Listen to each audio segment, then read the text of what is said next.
Hello all, இன்றைக்கி நம்ம என்ன பார்க்க போகிறோம் அப்படின்னா, ஜேர்னலுக்கு அடுத்த ஸ்டெப் லெட்ஜர் தான் பார்க்க போகிறோம். லெட்ஜர் உள்ள ஃபார்மேட் பாருங்கள். First name of the ledger account, அதாவது இப்போ நம்ம என்ன அக்கௌண்ட் போட போகிறோமோ அதோட நேமை வந்து அதில் மென்ஷன் பண்ணிக்கணும். ஃபார் எக்ஸாம்பிள் கேஷ் அக்கௌண்ட்னா cash account, sales account, purchase account, அந்த மாதிரி வந்து என்ன அக்கௌண்ட் போட போகிறோமோ அந்த அக்கௌண்ட் உள்ள நேமை வந்து மென்ஷன் பண்ணிக்கணும். அதே மாதிரி டேட், பர்டிகுலர்ஸ், ஜேஎஃப் அப்படின்னா லெட்ஜர் ஃபோலியோ அமௌண்ட், இது வந்து டெபிட் சைட். அதே மாதிரி கிரெடிட் சைட்லேயும் டேட், பர்டிகுலர்ஸ், எல்எஃப், அமௌண்ட், இது வந்து கிரெடிட் சைட். நோட்டை வந்து 2 சைடாக வந்து பிரிச்சுக்கணும். இதுதான் வந்து லெட்ஜர் ஃபார்மேட். நெக்ஸ்ட்டு வந்து நம்ம வந்து எக்ஸாம்பிள் சம் வந்து பார்க்கலாம்.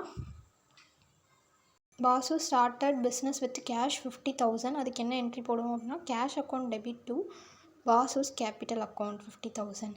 Purchase furniture by paying cash for 6,000. அப்போது furniture account debit to cash account. அசட்டை மென்ஷன் பண்ணியிருந்தாங்கன்னா அசட்டோட நேமை தான் மென்ஷன் பண்ணணும், பர்ச்சேஸ்னு போடக்கூடாது. நெக்ஸ்ட் வந்து purchase machinery on credit from Harish. Machinery account debit to Harish account. Next வந்து bought goods for cash. Purchase account debit to cash account. Paid insurance premium account debit to cash account. இப்போது என்ன பண்ணணும் அப்படின்னா, நம்ம ledger accounts போடணும். First பாருங்கள், first என்ன இருக்குது ஜேர்னல் என்ட்ரியில் கேஷ் அக்கௌண்ட் அப்படின்னு இருக்குது. அப்போ கேஷ் அக்கௌண்ட் வந்து ஒன்று ஓப்பன் பண்ணிக்கோங்க. இப்போது ஜேர்னல் என்ட்ரிஸில் எந்த டேட்லலாம் வந்து கேஷ் அக்கௌண்ட் என்ட்ரி ஆகிருக்கோ அதெல்லாம் வந்து நம்ம இங்கே எடுத்து என்ட்ரி பண்ணணும். எப்படின்னு பார்க்கலாம். கேஷ் அக்கௌண்ட், இதில் பாருங்கள், cash account debit to Basu's capital அக்கௌண்ட்டை க்ரெடிட் பண்ணியிருக்கோம். ஜேர்னலில் எதெல்லாம் க்ரெடிட் பண்ணுறோமோ அதெல்லாம் வந்து லெட்ஜரில் வந்து டெபிட் சைடில் போடணும். எதெல்லாம் ஜேர்னலில் டெபிட் பண்ணுறோமோ அதெல்லாம் லெட்ஜரில் வந்து க்ரெடிட் சைட் போடணும். அவ்வளோதான், சிம்பிள். இப்போ இதில் வந்து cash account to Basu's capital account credit பண்ணியிருக்கோம். அப்போது லெட்ஜர் அக்கௌண்ட்டில் டு பாசுஸ் கேபிட்டல் அக்கௌண்ட் அப்படின்னு டெபிட் சைடில் போடணும் 50,000. இப்போ ரெண்டாவது என்ட்ரி பாருங்கள், furniture account debit to cash account அப்படின்னு இருக்குது. ஃபர்னிச்சர் அக்கௌண்ட்டை வந்து டெபிட் பண்ணியிருக்கோம். ஸோ லெட்ஜர் அக்கௌண்ட்டில் வந்து கிரெடிட் சைடில் போடணும். அப்போ by furniture account. Third entry பாருங்கள், machinery account debit to Harish account. இதில் வந்து கேஷ் அக்கௌண்ட் வரல, ஸோ இந்த என்ட்ரி போட வேணாம்.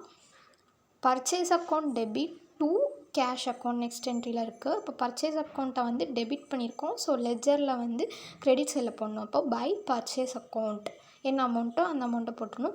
நெக்ஸ்ட் வந்து insurance premium account debit to cash account அப்படின்னு இருக்குது. இன்சூரன்ஸ் ப்ரீமியம் அக்கௌண்ட்டை வந்து டெபிட் பண்ணியிருக்கோம். அப்போது லெட்ஜரில் வந்து கிரெடிட் சைடில் போட்டணும். By insurance premium account.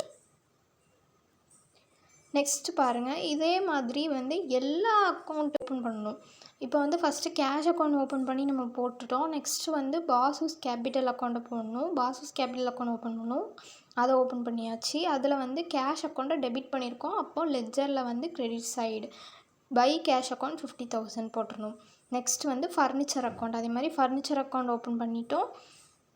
அதில் வந்து டு கேஷை வந்து கிரெடிட் பண்ணியிருக்கோம். அப்போ இங்கே டெபிட் சைடில் போடணும் டு கேஷ் அக்கௌண்ட் அப்படின்ட்டு 6,000.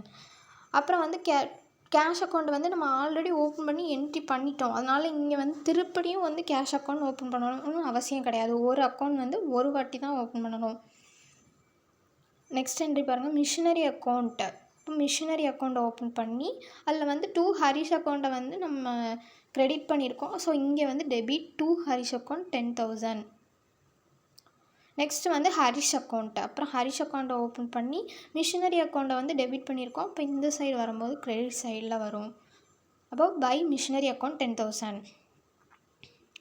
நெக்ஸ்ட்டு வந்து purchase account debit to cash account. அப்போ பர்ச்சேஸ் அக்கௌண்ட் ஓப்பன் பண்ணுறோம், கேஷ் அக்கௌண்ட் வந்து க்ரெடிட் பண்ணியிருக்கோம். ஸோ இந்த பக்கம் டெபிட் சைடு, லெஜரில் வந்து டெபிட் சைடு வரும் to cash account 4,000.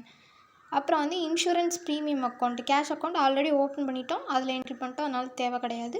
So next entry வந்து இன்சூரன்ஸ் ப்ரீமியம் அக்கௌண்ட். அதில் வந்து பாருங்கள், கேஷ் அக்கௌண்ட்டை வந்து க்ரெடிட் பண்ணியிருக்கோம். ஸோ இங்கே டெபிட், அப்போ டு கேஷ் அக்கௌண்ட் 100. இவ்வளோ தான் வந்து ஜேர்னல். இது வந்து பேசிக். இதுக்கு அடுத்த நெக்ஸ்ட் லெவல் என்ன அப்படின்னா, இதில் என்ன பண்ணணும் அப்படின்னா, இப்போ கேஷ் அக்கௌண்ட்டில் பாருங்கள், கேஷ் அக்கௌண்ட்டில் வந்துட்டு டெபிட் சைடில் வந்து 50,000 இருக்குது. அதே மாதிரி கிரெடிட் சைடில் இது ஆட் பண்ணிங்க அப்படின்னா 10,100 இருக்குது. இப்போ எந்த சைடு கம்மியாக இருக்குது அப்படின்னு சொல்லிட்டு பார்க்கணும். இப்போ இந்த கேஷ் அக்கௌண்ட்டில் வந்து கிரெடிட் சைடு தான் வந்து கம்மியாக இருக்குது, 10,100 தான் இருக்குது. ஸோ இந்த 50,000 என்ன பண்ணணும் அப்படின்னா அப்படியே கீழே போட்டுருங்க. 2 பக்கமே 50,000 50,000 போட்டுக்கோங்க. இப்போ கிரெடிட் சைடில் என்ன பண்ணணும் அப்படின்னா 31st June 2017 போட்டு பை பேலன்ஸ் கேரி டவுன் அப்படின்னு போட்டு இந்த 50,000ல் இருந்து இந்த 10,100 வந்து மைனஸ் பண்ணிடுங்க. மைனஸ் பண்ணோன்னா ஒரு அமௌண்ட் வரும். அந்த அமௌண்ட்டை by balance carry down C/D அப்படின்னு போட்டு அந்த அமௌண்ட்டை போட்டு 2 பக்கமே ஒரே மாதிரி டேலி ஆகிற மாதிரி போட்டுருங்க.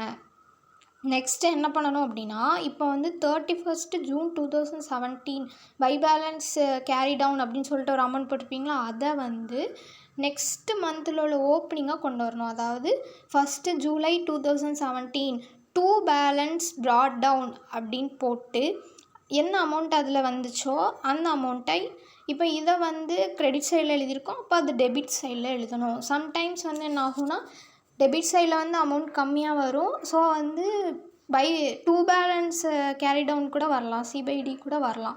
அதனால் இப்போ C/D வந்து கிரெடிட் சைடில் வந்துச்சுன்னா அப்போ B/D ப்ராட் டவுன் வந்து டெபிட் சைடில் வரும்.